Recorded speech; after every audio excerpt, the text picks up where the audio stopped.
చెప్పు. అంత్యేన ఇతా సహితః ఆదిః. అంత్యేన ఇతా సహితః ఆదిః. అంత్యేనకి చివరిదైన, ఇత అంటే ఉచ్చుతో, సహితః కూడిన, ఆదిః మొదటిది. ఇది అంత్యేన సహితః ఆదిః. ఆది అంటే మొదటిది. ఈ ఆది ఎట్లాంటిది? కేవల ఆది కాదు, అంత్యేన సహితః ఆది. అంత్యము అంటే అయోచ్చులో చకారం. ఈ అంత్యము ఈ అయోచ్చులో చకారానికి ఇత్ అనే పేరు ఉంది. హాలంత్యం సూత్రం కింద ఇత్ అనే పేరు. ఇప్పుడు అంత్యేన సహితః ఆది అంటే అంత్యేన చకారేణ సహితః ఆది అచ్చితి. అంత్యం అంటే అచ్చులు అంచనే చెప్పండి. అంత్యం అంటే చివరిదే, కానీ అంత్యం ఎట్లాంటిదంటే బుద్ధ్యాకల్పిత అంత్యం అని చెప్తారంట. అంత్యం అంటే చివరిది. ఇప్పుడు మాహేశ్వర సూత్రాలు చివరిది అంటే ఏంటి? హల్లో ఉండే లకారం. ఆ హల్లో ఉండే లకారం అంటే మిగిలిన ప్రత్యాహారాలు ఏమి సిద్ధించు. కాబట్టి అంత్యం అంటే ఇక్కడ ఏంటి? బుద్ధ్యాకల్పిత అంత్యం. అది ఇంకా ఒకటి, ఇది ఆది ఇది అంత్యం అనేది ఎక్కడ చెప్పడం కుదరదు. ఎందుకంటే ఇది ఏం చెప్తారంటే వర్ణాలన్నీ కూడా ఒక సర్కిల్ లాంటివి. ఈ సర్కిల్లో ఇది ఆది ఇది అంత్యము అని చెప్పడం కుదరదు. ఉచ్చారంలో ఇది ఆది ఇది అంత్యం అని చెప్పడం కుదరదు. కానీ ఎప్పుడు కుదురుతుందంటే బుద్ధితో ఇది ఆది ఇది అంత్యము అని బుద్ధితో మనం పెట్టుకుని అనుకున్నప్పుడు కుదురుతుంది. అదేనమ్మా. అంత్యము అంటే హల్లో లకారం, ఆది అంటే ఐదులో అకారం. అప్పుడు అల్ అనే ప్రత్యాహారం సిద్ధించింది, కానీ ఇంకే ప్రత్యాహారం సిద్ధించదు. ఒకటి అసలు ఆది అంత్యములు ఇప్పుడు కూడా అవ్యవస్థితాలు అని చెప్తారు. ఇది మొదటిది ఇది చివరిది అని ఇప్పుడు కూడా చెప్పడం కుదరదు. ఎందుకంటే ఇది ఎప్పుడు ఒక సర్కిల్లా తిరుగుతూ ఉంటాం. ఒక సర్కిల్లో ఇది ఫస్ట్ ఇది లాస్ట్లో ఉన్నప్పుడు తిరుగుతుంది.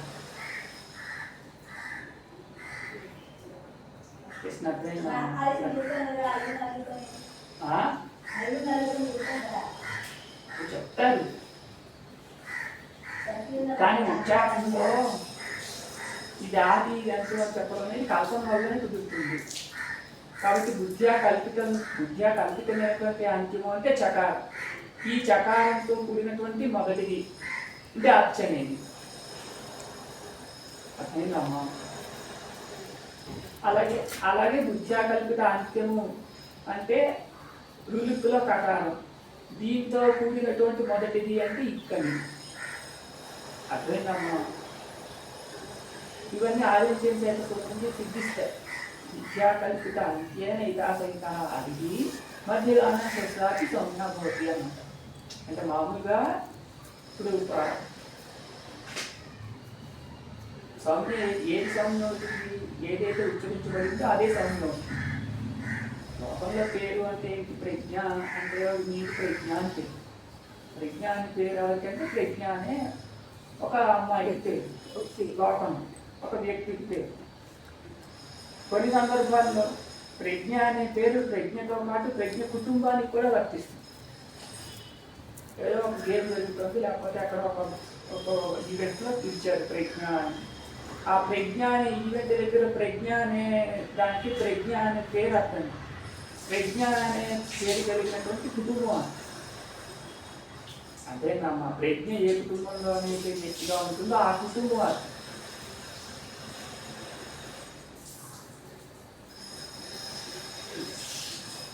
ఇక్కడ అచ్చు ఇచ్చు ఎన్ను మొదలైనటువంటివన్నీ కూడా ఆ ఈ అకార చకారాలు ఇకార కకారాలు చెప్పకుండా ఆ ఈకి కాకి మధ్యలో ఉండేటటువంటి వాటిని అన్నిటినీ చెప్తాయి అన్నమాట. కుటుంబాన్ని మొత్తాన్ని చెప్పినట్టుగా. కాబట్టి 3 4 ఇక్కులు, వ్యాపారాలు 4 2లు, 5 7 ఇది 9 అచ్చులు అని తెలుస్తుంది. దేనికే తెలుస్తుందంటే ఆదించే స్నేహితులు తెలుస్తుంది. మామూలుగా అక్కు అంటే అకార కకారాలు రెండే, ఇక్కు అంటే ఇకార కకారాలు రెండే, అలాగే ఎన్ను అంటే యకార నకారాలు రెండే, అచ్చు అంటే అకార చకారాలు రెండే. ఇవి మామూలుగా తెలిసేది. కానీ ఇక్కడ అచ్చు ఇక్కు ఎన్ను అని ప్రత్యాహారాలు కాబట్టి అకార కకారాలు ఇకార కకారాలే కాదు, అకారానికి ఇకారానికి మధ్యలో ఉండేవన్నీ కూడా అప్పులు, ఇచ్చులు ఎన్నులు అచ్చులు అని తెలుస్తుంది. ఒక కుటుంబం మొత్తం తెలిసినట్టుగా. ఈ కుటుంబాన్ని మొత్తాన్ని తెలియచేసేది ఏంటంటే ఈ ఆదించేది అయితే అదే ఇక్కడికి వచ్చాను. ఇక్కడ ఏటం సూత్రార్థం ఏమైంది? ఇక ఇయన్ అచి అర్థం చెప్పు ఇక్కు నామ ప్రత్యాహార అత్ర ఈ ఊళ్ళో వర్ణ భవంతి ఇయన్ నామ ప్రత్యాహార చెప్పు.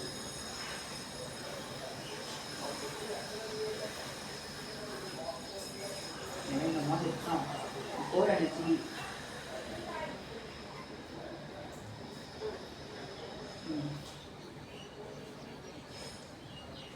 इकः यण् अचि अत्र त्रयः प्रत्याहाराः सन्ति.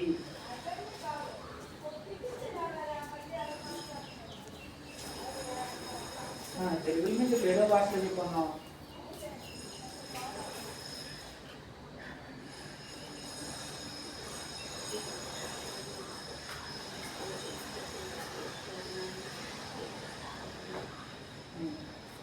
ఆ స్థానంలో అని ఎలా వచ్చింది? అవును, అది ఎలా వచ్చింది? ఇక అనేది ప్రతి స్థానే సూత్రం చేత స్థానే అని వచ్చింది. అప్పుడు ఈ ప్రత్యాహార వర్ణస్య స్థానే లేదా వర్ణానాం స్థానే అని వచ్చింది. ఇంకా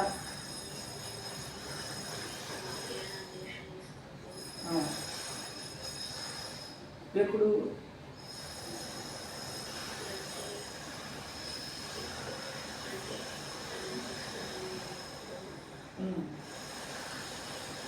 స్వరం పరంగా ఉన్నప్పుడు, ఆ సంహిత కలిగినటువంటి స్వరం పరంగా ఉన్నప్పుడు, లేదా సంహితతో కూడినటువంటి స్వరం పరంగా ఉన్నప్పుడు అని వచ్చింది. ఎలా అయినా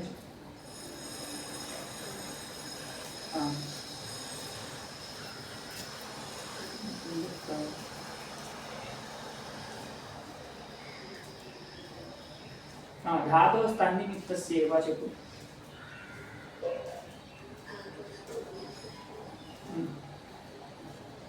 ఎక్కడొచ్చింది సూత్రం?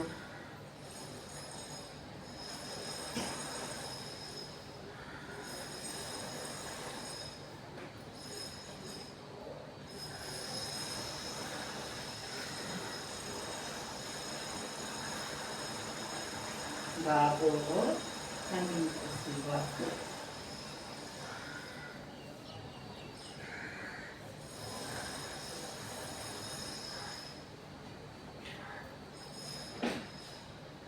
ఏ వారం కావాలి పైసలు దిక్కు కదా అన్నది. ఏ వారం అవ్వాలి ఆరోగ్యంలోనే ఉన్నాం. ఆరోగ్యం మొదటి వారం ఢిల్లీలో పరీక్ష అంతే. సాధారణ ఏం చెప్పారా పరీక్ష అంటే అది కూడా అదే మనం కావాలి ఏం చెప్పారంటే పరీక్ష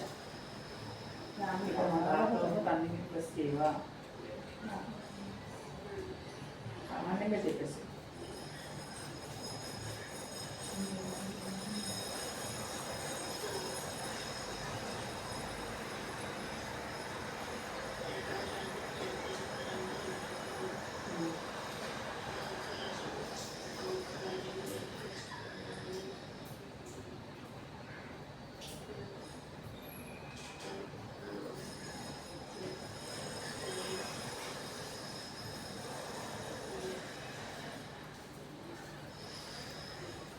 ఈ అర్థం అంతా ఎలా చెప్తావు?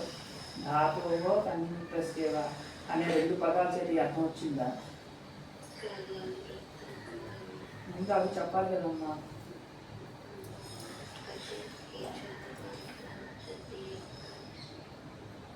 అచి రాలేదు ఇక్కడికి, అత్యాహారం చెప్పాలి కొంచెం నాకు ఉత్తరం. అచి అనేది ఇక్కడ తన్నికి రాలేదు.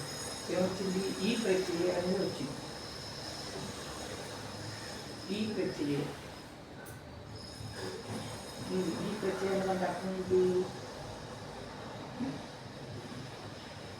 యకారాలు ప్రత్యయే.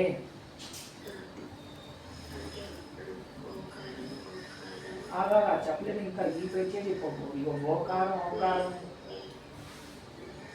వాంత అనేది కూడా వచ్చింది. వాంత అనేది వచ్చింది, ఈ ప్రత్యయ అనేది కూడా వచ్చింది. రెండు వచ్చింది. వాంత అనేది వచ్చింది, ఈ ప్రత్యయ అని వచ్చింది. అప్పుడేమైంది? ఇంకా ఏమైంది? వాంత అంటే వకారాంత. వకారాంత భవతి. వకారాంత అంటే ఏది? పకారాంత అని వేరే కలిసి ముందు సూత్రంలో చెప్తారు. ఇవన్నీ ఏదో యవాయావ సూత్రంలో చెప్పారు. అయ్యి అబ్బు ఆయు ఆబ్ అని 4 ఆదేశాలు చెప్పారు.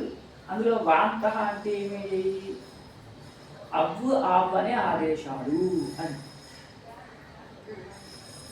వాంత అంటే భూ అంటే ఎస్ సహ వాంత. వాంత ఆదేశ అంటే అబ్బు ఇత్యాదేశ వాంత, ఆబ్బు ఇత్యాదేశస్య వాంత. అర్థమైందా? వాంత ఆదేశం వస్తుంది. దేని యొక్క స్థానంలో వస్తుంది? అది ఇక్కడ చెప్పలేదు. ఏచోయవాయవ సూత్రంలో చెప్పారు. ఏచః అయవాయవ అని అక్కడ. ఏచః అయవాయవ అని చెప్పారు కాబట్టి ఏచ్చు అంటే ఏంటి? ఏవో అయ్యోలు ఏచ్చు. అర్థమైందా? ఏచ్చు ప్రత్యేకంలో ఉన్నాయి, ఏవో అయ్యోలు ఉన్నాయి కాబట్టి ఏచులు అంటే ఏవో అయ్యోలు ఏచ్చు. ఇప్పుడు ఏచులకి అయ్యో ఆయవ ఆదేశాలు వస్తాయి అన్నమాట. ఏచుల యొక్క స్థానంలో మరి గట్టి స్థానంలో కాబట్టి ఏచుల యొక్క స్థానంలో అయ్యో ఆయవ ఆదేశాలు వస్తాయి. అప్పుడు ఇక్కడ యథాసంఖ్య అన్నారు. ఏచులు 4, అయ్యో ఆయవ ఆదేశాలు 4 కాబట్టి యథాసంఖ్య అన్నారు. ఏకార స్థానంలో అయ్యి, ఓకార స్థానంలో అబ్బు, ఐకార స్థానంలో ఆయి, ఔకార స్థానంలో ఆవు. ఏమమ్మా? కాబట్టి ఇప్పుడు వాంత అంటే కస్య వాంత ఆదేశ భవతి అంటే ఓకారస్య ఔకారస్య చ స్థానే వాంత ఆదేశ భవతి. ఓకార స్థానంలో అబ్ అనే ఆదేశం వాంతము, ఔకార స్థానంలో ఆబ్ అనే ఆదేశం వాంతము. అర్థమైందా?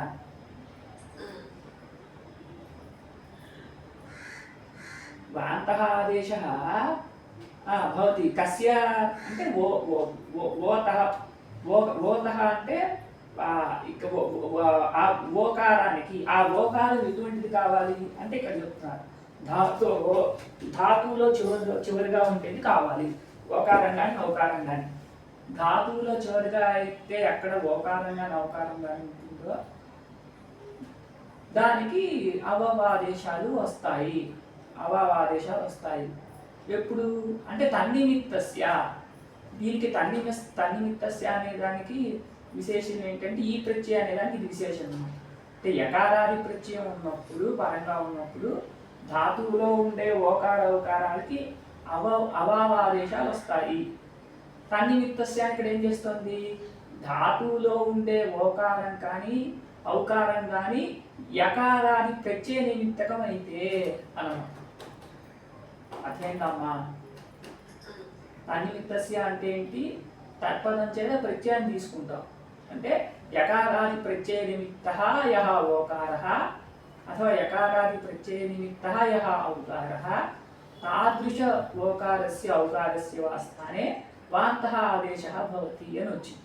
అంటే వకారాన్ని నిమిత్తంగా యకారాది ప్రత్యయాన్ని నిమిత్తంగా చేసుకునే ఎక్కడైతే ధాతువులో ఓకారం కానీ ఔకారం కానీ వస్తుందో అప్పుడు అన్నమాట. అదేంటా? ఇవన్నీ నీకు తెలిస్తే లూ ధాతువు, లూని ఛేదనే ధాతువు. ఈ ధాతువు కంటే ఎత్తు ప్రత్యయం చేసాం. అచో ఎత్తని ఎత్తు ప్రత్యయం. అప్పుడు లూ యా అనేది. ఈ లూ యా అన్నప్పుడు ఇక్కడ ఎత్ అనేది యకారాది ప్రత్యయం.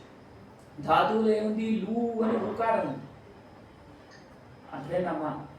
ఈ ధాతువులో ఉండే ఊకారానికి గుణం వచ్చింది, పైన వస్తుంది. సార్వతారుక అర్ధధాతుక అనే సూత్రం పైన మనకి 2వ పాదంలో 3వ పాదంలో ఇవన్నీ గుణవృత్తి ప్రకటన మొదలైపోతుంది. అప్పుడు ఏమైంది? ఊకారానికి గుణం ఓకారం వచ్చింది. అప్పుడు లో యా అని. అట్లేనమ్మా? ఇప్పుడు లో అనే దగ్గర ఓకారానికి ఈ సూత్రం చేత అబాదేశం వస్తే లవ్యం అనేది. లో యా ఓకారానికి అబాదేశం లవ్య లవ్య సుభాది కార్యాలు వచ్చిందా లవ్యం అని వస్తుంది. అంటే అర్థం ఏంటో లవ్యం అంటే? లవ్యం అంటే ఏంటి? లభితం యోగ్యం అంటే చేత్తుం యోగ్యం అన్నమాట. లవ్యం కాష్టం అంటే కాష్టమా? ఏదైనా కావచ్చు. ఉదాహరణ కోసం కాష్టం అని చెప్తాం. చేదనికి యోగ్యమైనది కాష్టం కాబట్టి. అదేంటమ్మా? ఇప్పుడు ఓకారం ఎలాంటిది? ఇక్కడ ధాతువులో ఉండే ఓకారమే. కానీ అది యకారాది ప్రత్యయ నిమిత్తకమైంది. అర్థమైందమ్మా? అలా ఎక్కడైతే ధాతువులో ఉండే ఓకారం కానీ ఔకారం కానీ ప్రత్యయాన్ని నిమిత్తంగా చేసుకుని వస్తాయో అప్పుడే ఈ సూత్రం చేసి చెప్పే వాంతాదేశం వస్తుంది అన్నమాట. అంటే యకారాన్ని ప్రత్యయాన్ని కాకుండా వేరే కారణంగా కూడా ఓకారం ధాతువులో రావచ్చు, అప్పుడు రాదు అని చెప్పడం ప్రయోజనం. ధాతువులో ఉండే ఉకారం ఓకారంగా మారడానికి చాలా కారణాలు ఉన్నాయి. దానిలో యకారాది ప్రత్యయాన్ని నిమిత్తంగా చేసుకొచ్చినప్పుడు మాత్రమే ఈ సూత్రం చేసి చెప్పే వాదేశం వాంతాదేశం అనేది వస్తుంది. అర్థమైందమ్మా క్లియర్గా? యకారాది ప్రత్యయాన్ని నిమిత్తంగా చేసుకోకుండా ఏదైనా వేరే కారణాంతరం చేత కనుక ఓకారం కానీ అవకారం కానీ వస్తే అప్పుడు ఈ సూత్రం చేసి చెప్పే వాంతాదేశం అనేది రాదు. దాన్ని ఇక్కడ నియమం చేస్తున్నాను. తన్నిమిత్తస్యైవ అంటే యకారాది ప్రత్యయ నిమిత్తస్యైవ అనమాట. తన్నిమిత్తము అంటే యకారాది ప్రత్యయ నిమిత్తం అని అర్థం. తన్నిమిత్తస్యైవ అని ఏవకారాన్ని చెప్పడం వల్ల యకారాది ప్రత్యయాన్ని నిమిత్తంగా చేసుకుని వచ్చేదానికి మాత్రమే ఆవాదేశం వస్తుంది, వేరే దానికి రాదు అన్నమాట.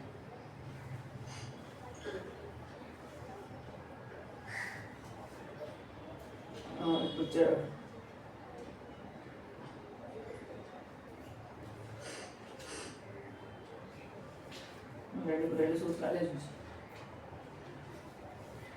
7వ అధ్యాయం మొదటి పాదం పెట్టి